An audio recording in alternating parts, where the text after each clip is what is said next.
देवसायनी एकादशी का यह शुभ दिन भगवान विष्णु के शयन में जाने का प्रतीक है। आषाढ़ मास की शुक्ल पक्ष की एकादशी को मनाई जाने वाली यह तिथि न केवल धार्मिक महत्व रखती है बल्कि चतुर्मास की भी शुरुआत करती है। वो पावन काल जब भगवान विष्णु योग निद्रा में चले जाते हैं और सभी शुभ कार्यों पर विराम लग जाता है। यह एकादशी भक्तों के लिए अतम शुद्ध उपवास और भक्ति का विशेष अवसर होती है। मानता है कि इस दिन व्रत रखने और श्री हरि की पूजा करने से समस्त पापों का नाश होता है और मोक्ष की प्राप्ति होती है। यह दिन सवाए नारायण के चरणों में समर्पण का प्रतीक है। जब भक्त अपने मन वचन और कर्म से प्रभु को अर्पित हो जाता है। चलिए सुनते हैं देवसायनी एकादशी की पुण्य कथा। एक ऐसी कथा जो हमें धर्म, भक्ति और संयम का अमूल्य संदेश देती है। जय श्री कृष्णा, राधे राधे। भक्त जनों, आज आप सभी ने श्रवण करेंगे देवसायनी एकादशी की पावन व्रत कथा। सावन मास की शुरुआत होते ही आता है एक अत्यंत पावन दिन, देवसायनी एकादशी। यह व्रत न केवल पुण्य देने वाला है बल्कि ये श्री हरि विष्णु की योग निद्रा की शुरुआत का प्रतीक भी है। कहते हैं इस दिन से भगवान विष्णु 4 महीने तक क्षीर सागर में शयन करते हैं और इसी काल को चतुर्मास कहा जाता है। इस एकादशी की कथा सुनने से न केवल जीवन के पाप कटते हैं बल्कि मोक्ष का मार्ग भी प्रशस्त होता है। इस दिन की कथा में छिपा है धर्म, विश्वास और तप का अनमोल संदेश। तो आइए सुनते हैं देवसायनी एकादशी व्रत की कथा जो हमें भक्ति और आस्था की गहराई से जोड़ती है। धर्मराज युधिष्ठिर ने कहा, हे केशव, आषाढ़ शुक्ल पक्ष एकादशी का क्या नाम है? इस व्रत के करने की विधि क्या है और किस देवता का पूजा किया जाता है? श्री कृष्ण कहने लगे, हे युधिष्ठिर, जिस कथा को ब्रह्मा जी ने नारद जी से कहा था वही मैं तुमसे कहता हूँ। एक समय नारद जी ने ब्रह्मा जी से यही प्रश्न किया था। तब ब्रह्मा जी ने उत्तर दिया कि हे नारद, तुमने कलियुग जीवों के उद्धार हेतु अत्यंत उत्तम प्रश्न किया है, क्योंकि एकादशी व्रत सब व्रतों में श्रेष्ठ है। इस व्रत से समस्त पाप नष्ट हो जाते हैं और जो व्याकृत इस व्रत को नहीं करते वो नरकगामी होते हैं। इस व्रत के करने से भगवान विष्णु प्रसन्न होते हैं। इस एकादशी का नाम पद्मा है। अब मैं तुमसे एक पौराणिक कथा कहता हूँ, तुम एकाग्रचित्त होकर मन लगाकर सुनो। सूर्या वंश में मंधाता नाम का एक चक्रवर्ती राजा हुआ करता था जो सत्यवादी और महान प्रतापी था। वो अपनी प्रजा का पुत्र की तरह पालन किया करता था। उसकी प्रजा धन धनाई से भरपूर और सुखी थी। उसके राज्य में कभी अकाल नहीं पड़ता था। एक समय उस राजा के राज्य में 3 बरस तक वर्षा नहीं हुई और अकाल पड़ गया। प्रजा अन्न की कमी के कारण अत्यंत दुखी हो गई। अन्न के ना होने से राज्य में अग्यादि भी बंद हो गया। एक दिन प्रजा राजा के पास जाकर कहने लगी, हे राजन, सारी प्रजा तराही तराही पुकार रही है, क्योंकि समस्त विश्व की दृष्टि का कारण वर्षा है। वर्षा के अभाव से अकाल पड़ गया है और अकाल से प्रजा मर रही है। इसलिए हे राजन, कोई ऐसा उपाय कीजिए जिससे प्रजा का कष्ट दूर हो। राजा मंधाता कहने लगा कि आप लोग ठीक कह रहे हैं, वर्षा से ही अन्न उत्पन्न होता है और आप लोग वर्षा ना होने से अत्यंत दुखी हो रहे हैं। मैं आप लोग के कष्ट को समझता हूँ। ऐसा कहकर राजा कुछ सेना साथ लेकर वन की तरफ चल दिया। वो अनेक ऋषियों के आश्रम में भ्रमण करता हुआ अंत में ब्रह्मा के पुत्र अंगिरा ऋषि के आश्रम में पहुंचा। वहाँ राजा ने घोड़े से उतरकर अंगिरा ऋषि को प्रणाम किया। मुनि ने राजा को आशीर्वाद देकर कुशल क्षेमा पूछने के पश्चात उनसे आश्रम में आने का कारण पूछा। राजा ने हाथ जोड़कर मिनती भाव से कहा कि भगवान, सब प्रकार से धर्म पालन करने पर भी मेरे राज्य में अकाल पड़ गया है। इससे प्रजा अत्यंत दुखी है। राजा के पापों के प्रभाव से ही प्रजा को कष्ट मिलता है। ऐसा शास्त्रों ने कहा है। जब मैं धर्म में अनुसार राज्य करता हूँ तो मेरे राज्य में अकाल क्यों पड़ गया? इसका कारण का पता मुझको अभी तक नहीं चल सका। अब मैं आपके पास इसी संदेह के निवारण के लिए आया हूँ। कृपा करके मेरे इस संदेह को दूर कीजिए। साथ ही प्रजा के कष्ट को दूर करने का कोई उपाय बतलाइए। इतनी बातें सुनकर ऋषि कहने लगे, हे राजन, यह सतयुग सब योगों में उत्तम है। इसमें धर्म के चारों चरण सम्मिलित है। अर्थ इस योग में धर्म की सबसे अधिक उतराती है। लोग ब्रह्म की उपासना करते हैं और केवल ब्राह्मणों को ही वेद पढ़ने का अधिकार है। ब्राह्मण ही तपस्या करने का अधिकार रख सकते हैं। परंतु आपके राज्य में एक शूद्र तपस्या कर रहा है। इसी दोष के कारण आपके राज्य में वर्षा नहीं हो रही है। इसलिए यदि आप प्रजा का भला चाहते हैं तो उस शूद्र का वध कर दे। इस पर राजा कहने लगा कि महाराज, मैं उस निरपराध तपस्या करने वाले शूद्र को किस तरह मार सकता हूँ? आप इस दोष से छूटने का कोई और उपाय बताइए।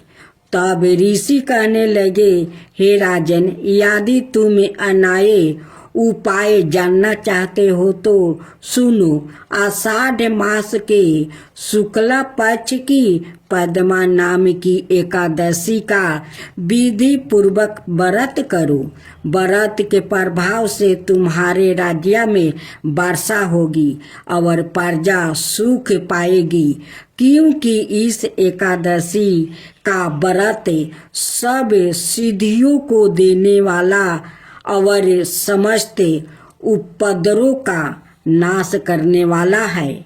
इस एकादशी का व्रत तुम प्रजा सेवक और मंत्रियों सहित करो।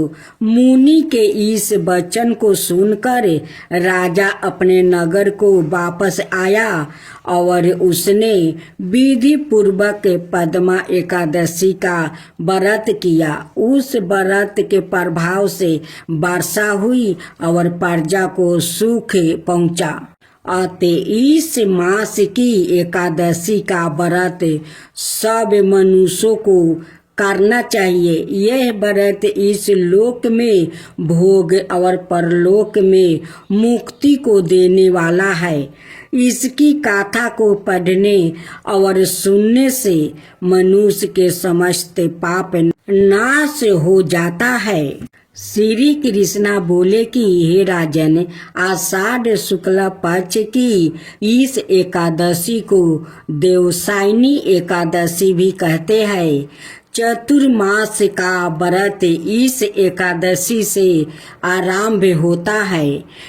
युधिष्ठिर बोले, भगवान विष्णु के शयन का व्रत किस प्रकार करना चाहिए और चतुर्मास्या के व्रत भी कहिए। श्री कृष्णा बोले, हे राजन, अब मैं आपको भगवान विष्णु के शयन व्रत और चतुर्मास्या व्रत की कथा सुनाता हूँ। आप सावधान होकर सुनिए। जब सूर्य मकर राशि में आता है तो भगवान को शयन कराते हैं और जब तुला राशि में आता है तब भगवान को जगाते हैं। अधिक मास के आने पर भी यह विधि इसी प्रकार चलती है। इसके सिवाय और महीने में ना तो शयन करना चाहिए और ना जागना ही चाहिए। आषाढ़ मास की एकादशी का विधिवत व्रत करना चाहिए। उस दिन विष्णु भगवान की चतुर्भुजी सोने की मूर्ति बनाकर चतुर्मास्या व्रत के नियम का संकल्प करना चाहिए। भगवान की मूर्ति को पीतांबर पहनाकर सुंदर सेवत सोया पर शयन करावे और धूप दीप नैवेद्य आदि से भगवान का षोडशोपचार पूजन करे। पंचमृत से स्नादि करा करे। इस प्रकार कहे, हे हर्षिकेश, लक्ष्मी सहित मैं आपका पूजन करता हूँ। आप जब तक चतुर्मास शयन करे मेरे इस व्रत को निवर्धन रखे। इस प्रकार विष्णु भगवान की स्तुति करके शुद्ध भाव से मनुष्य को दत्वन आदि के नियमों को ग्रहण करना चाहिए। विष्णु भगवान के व्रत को ग्रहण करने के 5 काल वर्ण किया है। देवसायनी एकादशी या व्रत किया जाता है। एकादशी, द्वादशी, पूर्णमासी, अष्टमी और मकर की संक्रांति से व्रत आरंभ किया जाता है और कार्तिक शुक्ला द्वादशी को समाप्त कर दिया जाता है। व्रत के करने से समस्त पाप नष्ट हो जाता है। जो मनुष्य प्रति वर्ष इस व्रत को करते हैं वो सूर्य जैसे दीप्तिमान विमान पर बैठकर स्वर्ग को जाते हैं। इस व्रत में गुरु और शुक्र की बाल वृद्धावस्था वर्जित नहीं है। यदि सूर्य धन राशि के अंश में भी आ गया तो यह तिथि पूर्ण समझी जाती है। जो स्त्री यह पुरुष पवित्र होकर शुद्धता से इस व्रत को करते हैं वो सब पापों से छूट जाते हैं। बिना संक्रांति का मास मलमास देवता और पितृ कर्मों में वर्जित है। अब इसका अलग अलग फल कहते हैं।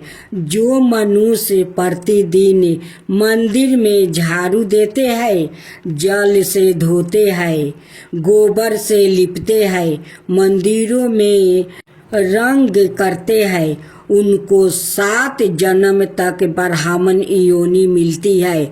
जो मनुष्य चतुर्मास में भगवान को दूध दही घी शहद और मिश्री आदि से स्नान कराते हैं वो ब्राह्मणों को भूमि सौरन आदि दान देते हैं।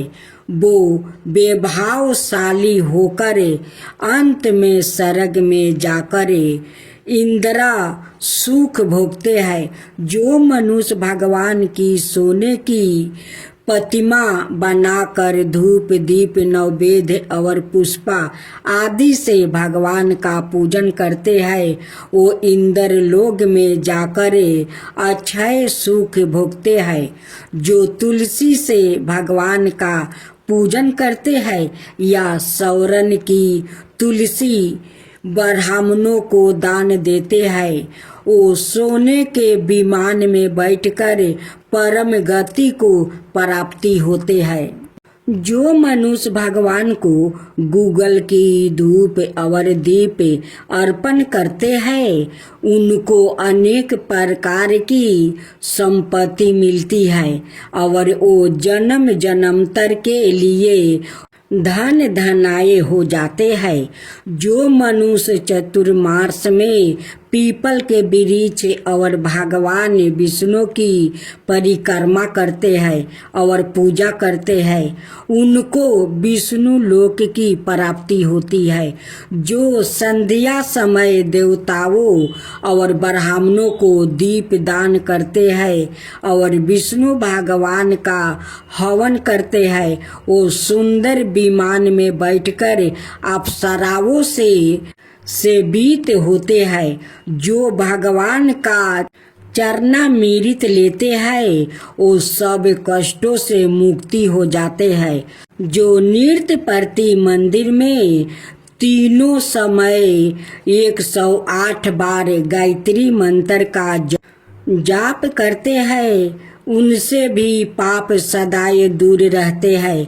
जो गायत्री का ध्यान और जाप करते हैं उनसे व्यास भगवान प्रसन्न होते हैं। इसके उद्यापनों में शास्त्र की पुस्तक दान दी जाती है।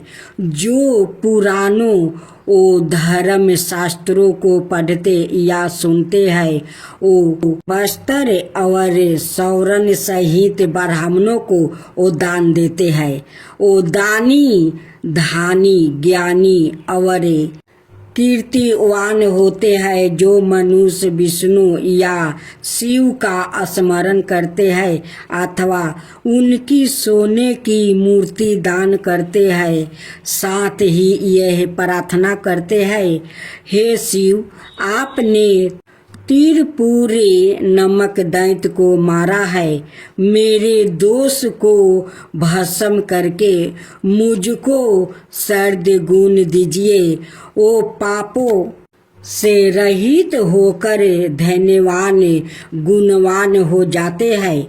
जो नृत्य कर्म के पश्चात सूर्य को अर्घ देते हैं और व्रत की समाप्ति पर सौरन लाल वस्त्र और गौ दान करते हैं वो आरोग्यता पूर्ण आहु और कीर्ति धन और बल पाते हैं। चतुर्मास में जो मनुष्य गायत्री मंत्र द्वारा तिल से होम करते हैं और समाप्ति पर दान करते हैं, उनके समस्त पाप नष्ट होकर निरोग शरीर मिलता है और सुपुत्रा संतान मिलती है।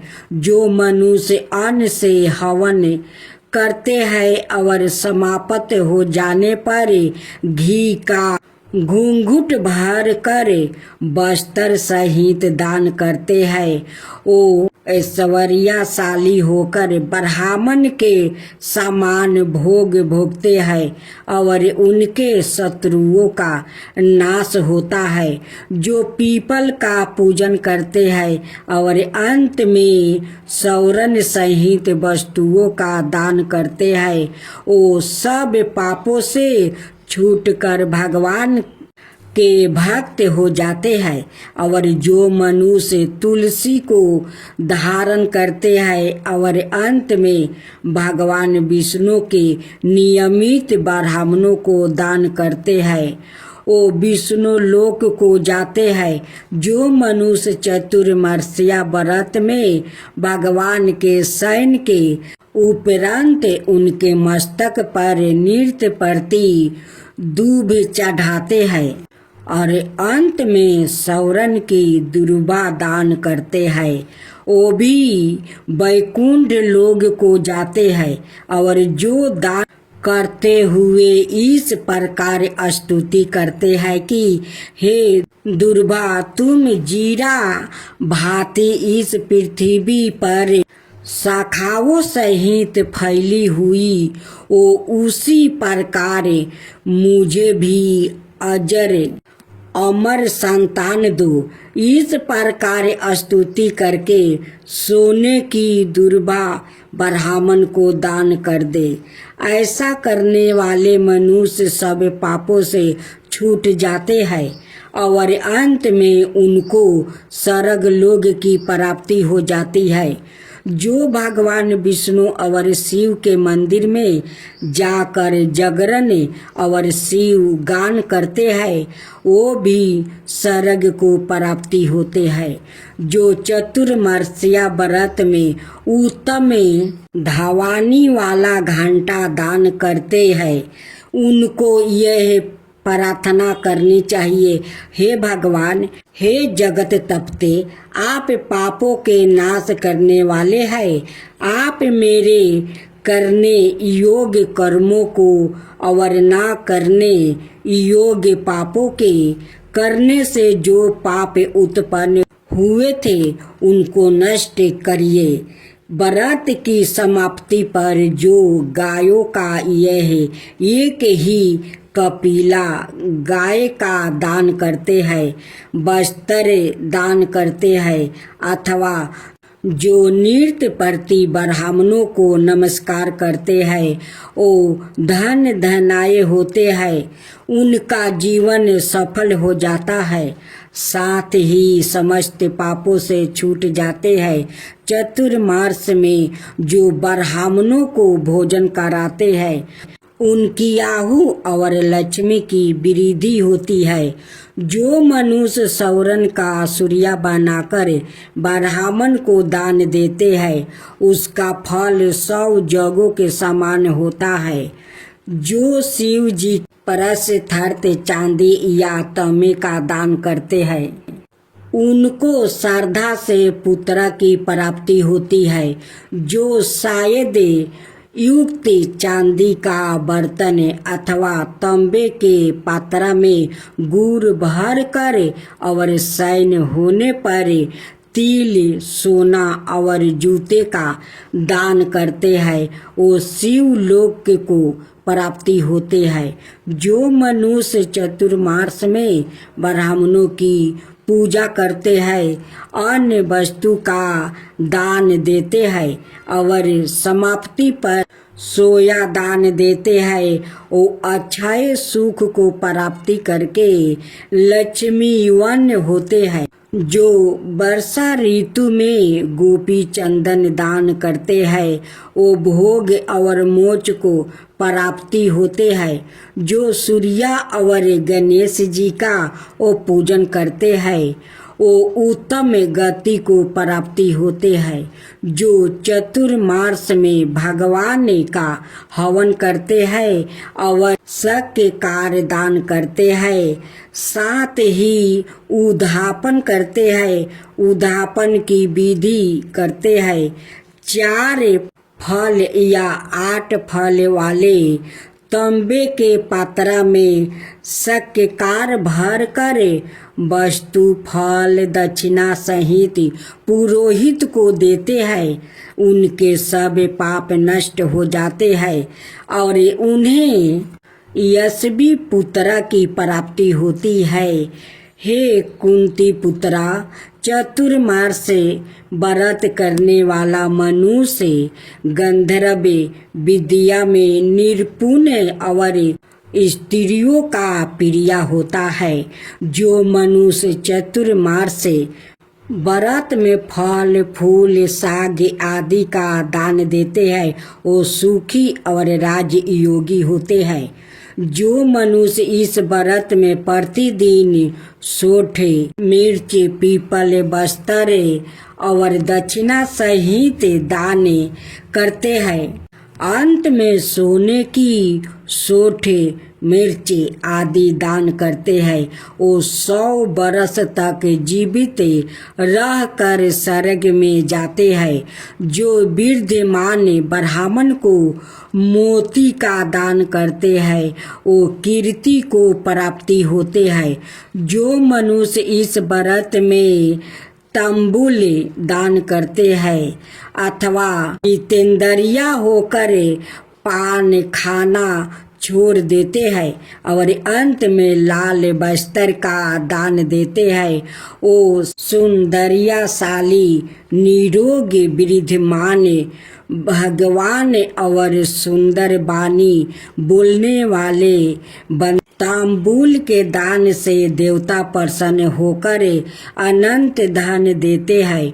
जो मनुष्य इस व्रत में लक्ष्मी जी और पार्वती जी को प्रसन्न करने के लिए हल्दी का दान करते हैं और अंत में चांदी के पात्र में हल्दी राख कर देते हैं, वो स्त्रियों अपने पति के साथ और पति अपनी पत्नियों के साथ सुख भोगते हैं और सौभाग्य अक्षय धन ओ सुपुत्रा संतान मिलती है, साथ ही वो देवताओं से पूजित होते हैं। जो शिव और पार्वती जी के प्रसन्नता ब्राह्मण स्त्री और पुरुष का पूजन कर दक्षिणा वस्त्र और स्वर्ण दान करते हैं और उद्यापन में शिव की स्वर्ण प्रतिमा बनाकर दान देते हैं, बैल का दान करते हैं और मीठा भोजन भूखों को कराते हैं, उन्हें संपत्ति और कीर्ति मिलती है। वो इस लोक में सुख भोग कर अंत में मोक्ष प्राप्ति होते हैं। जो मनुष्य फल का दान करते हैं और अंत में स्वर्ण देते हैं, उनके सब मनोरथ सिद्ध होते हैं और सपुत्रा संतान उत्पन्न होती है। फल दान से नंदन वन का फल प्राप्ति होता है। जो मनुष्य इस व्रत में पुष्पा का दान करते हैं, उन्हें इस लोक में सुख और परलोक में गंधर्व पद मिलता है। जो भगवान की प्रसन्नता के लिए प्रतिदिन ब्राह्मणों को दही और अंत में भूमि या स्वर्ण का दान करता है, वो इस लोक में धन धनाये प्राप्ति करे अंत में विष्णु लोक को जाता है।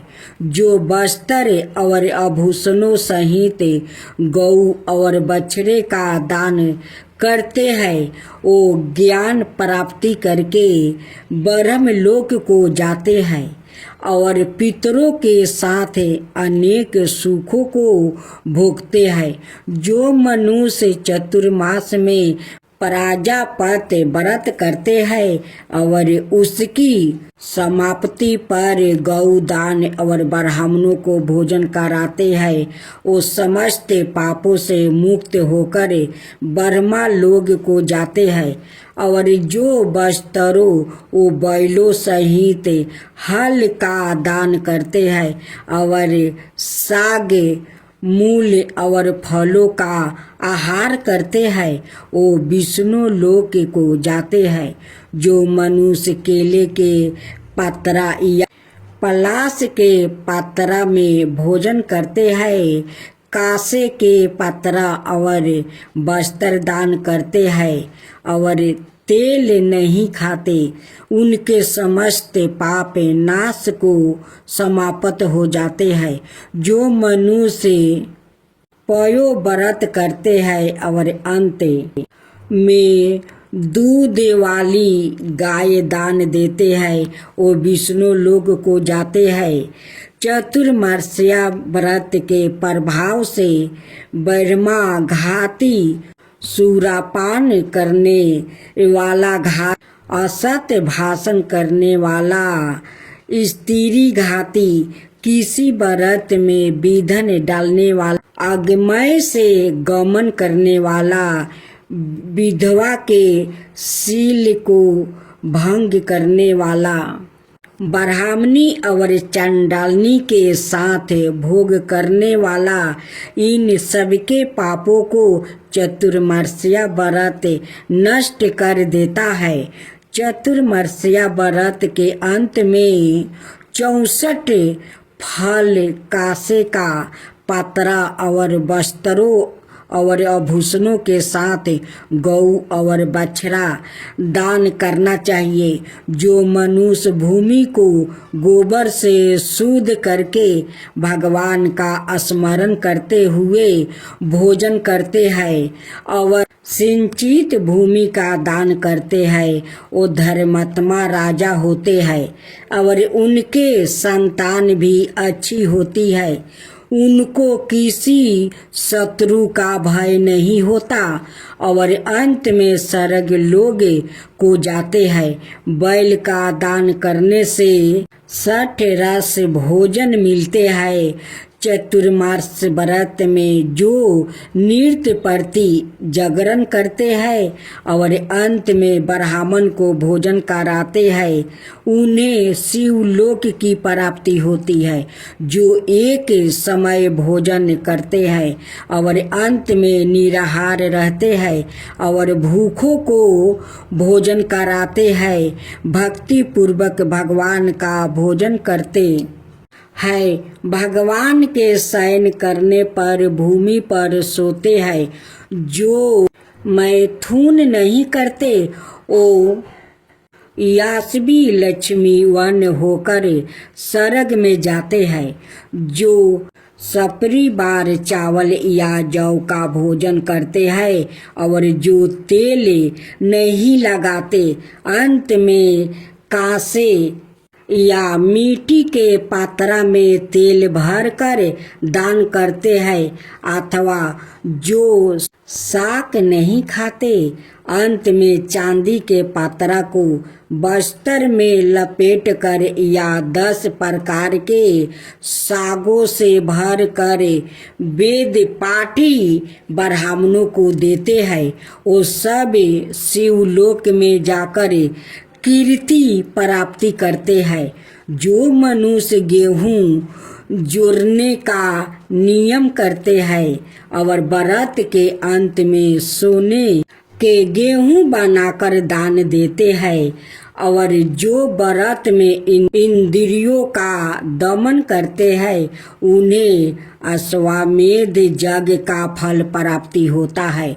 जो मनुष्य सौरन में साग, भादों में दही, आश्विन में दूध और कार्तिक में दाल का त्याग करते हैं वो निरोग और स्वस्थ रहते हैं। जो मीठा, खाटा, कड़वा पदार्थ त्याग देते हैं वो समस्त दुर्गुणों से छूट जाते हैं, जो भगवान का स्मरण करते हैं और जो पुष्पा आदि का त्याग कर देते हैं, वो स्वर्ग को जाते हैं। जो चंद्रयान आदि व्रत करते हैं, जो एक मात्रा दूध का ही भोजन करते हैं, वो ब्राह्मण लोग को प्राप्ति होते हैं और उनका वंश प्रलय तक रहता है। जिस दिन भगवान उठते हैं, उस दिन ब्राह्मणों को वस्त्र का दान और भोजन कराना चाहिए। यह सब दान सुपुत्रा को देने चाहिए। कुपुत्रा को दान देने और लेने वाला दोनों ही नरकगामी हो। एकादशी माता की कथा। भगवान विष्णु बोले, हे इंद्र, ऐसा मायावी दैत्य कौन है जिसने सब देवताओं को जीत लिया है? उसका क्या नाम है? उसमें कितना बल है और किसके आश्रय है और उसका स्थान कहाँ है? यह सब मुझसे विस्तार पूर्वक कहो। भगवान के ऐसे वचन सुनकर इंद्र बोले, हे सर्वव्यापी भगवान, प्राचीन समय में चंद्रावती नगरी में नारी जंघ नाम का एक राक्षस था। उसी के महापरिक्रमी और लोक विख्यात मूर नाम का पुत्रा ने सब देवताओं को स्वर्ग से निकाल कर वहाँ अपना अधिकार कर लिया है।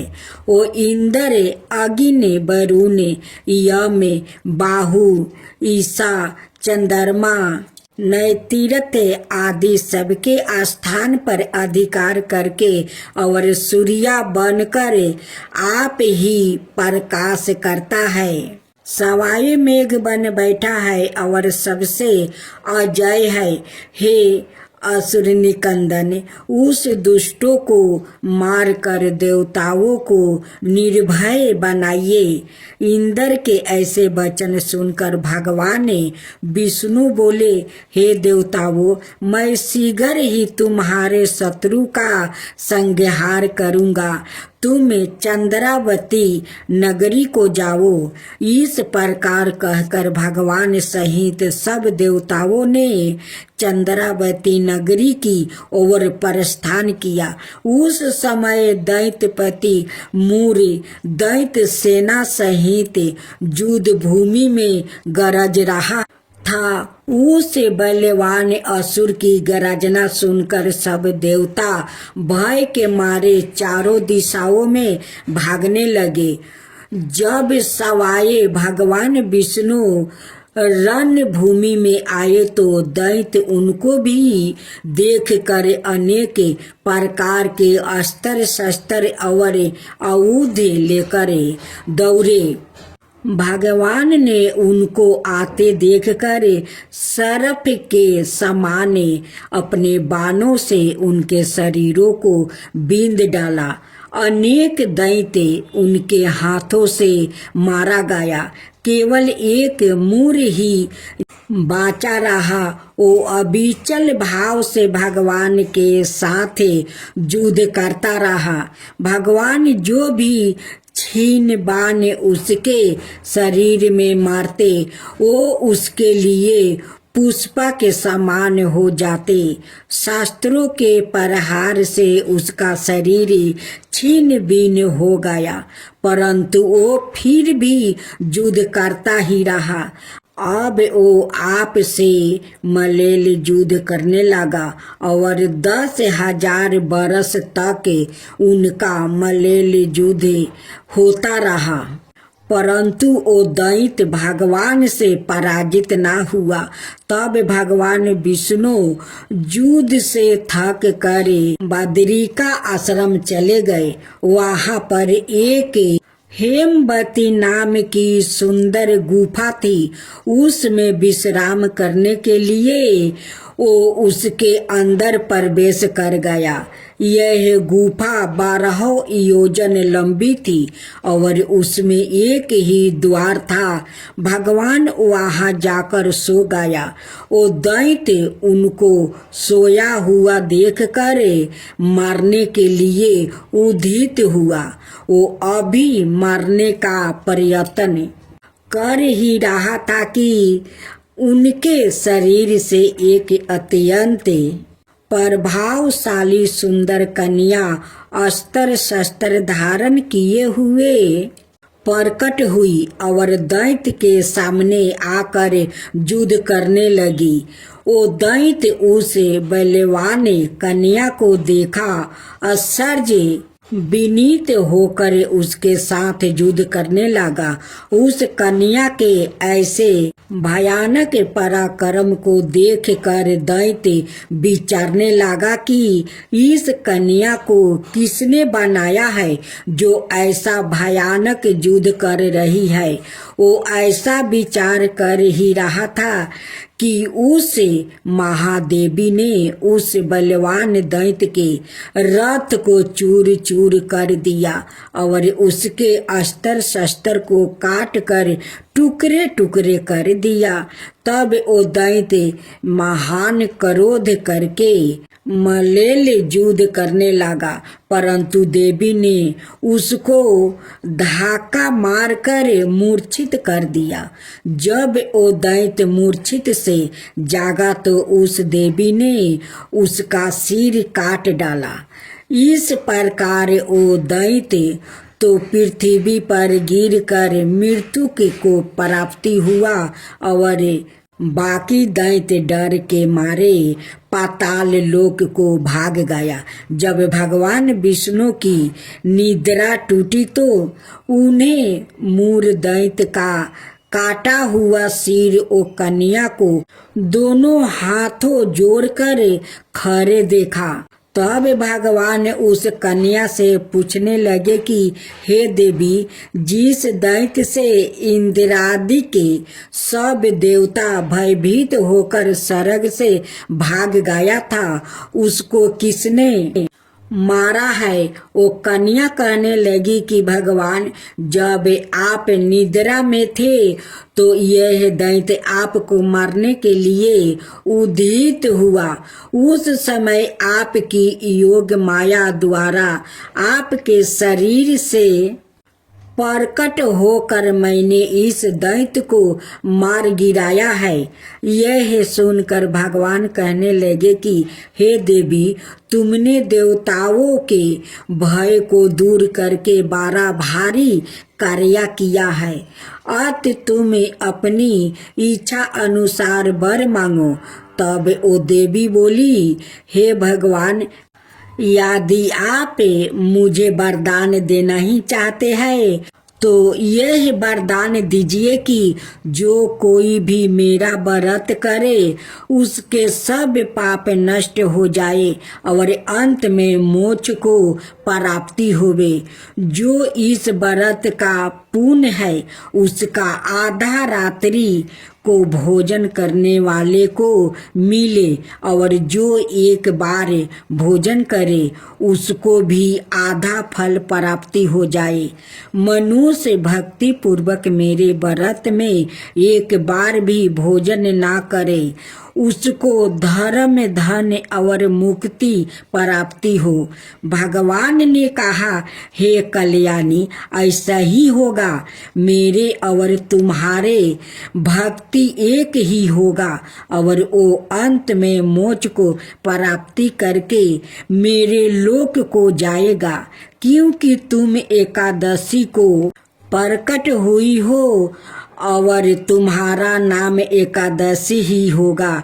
तुम मुझे सब तीर्थों से प्रिय हो, इस कारण तुम्हारे व्रत का फल सब तीर्थों से भी अधिक फल देने वाला होगा।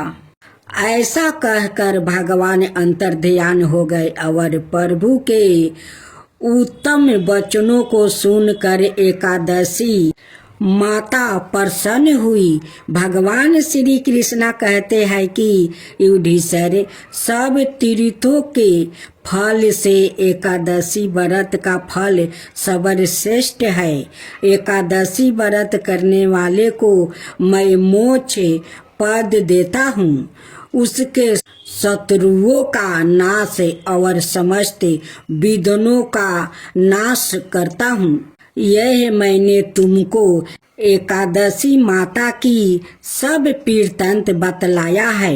एकादशी माता पापों को नष्ट करने वाली है और सिद्धियों की देने वाली है।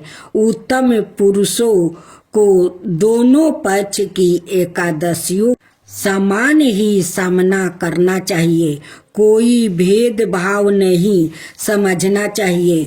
जो मनुष्य इस एकादशी के महात्म्य को पढ़ता अथवा सुनता है, उसको अश्वमेध यज्ञ का फल प्राप्ति होता है और वो करोड़ों वर्ष तक विष्णु लोक में वास करता है। वहाँ भी उसका पूजन होता है।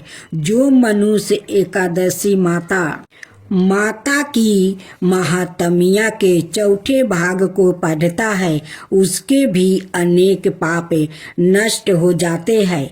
विष्णु धर्म के बराबर दूसरा कोई धर्म नहीं है और एकादशी व्रत के समान और कोई दूसरा व्रत नहीं है।